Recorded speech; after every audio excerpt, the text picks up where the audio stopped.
खटाव येथील दुकानदार आप्पासू पाटील घर जळून लाखोंचे नुकसान. खटाव वार्ताहर.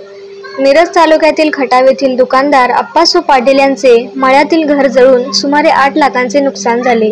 घराला आग शॉर्ट सर्किटमुळे किंवा मेणबत्तीमुळे लागले अद्याप समजले नाही. सविस्तर माहिती अशी की पंचवर्णवाडी रोडला आप्पासू पाटील यांचे घर आहे.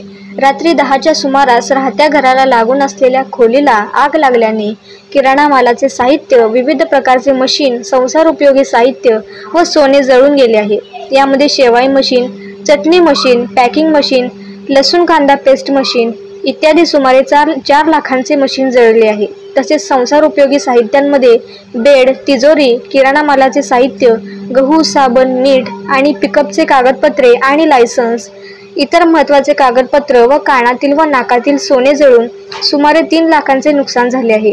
आप्पासू पाटील यांच्या घराला आग लागताच HTP मशीन चालू करून पाणी मारल्यामुळे लगतच असणाऱ्या दुसरे घर वाचल्याने आणखी लाखांचे नुकसान टळले, अशी माहिती भैरप्पा पाटील यांनी दिली आहे.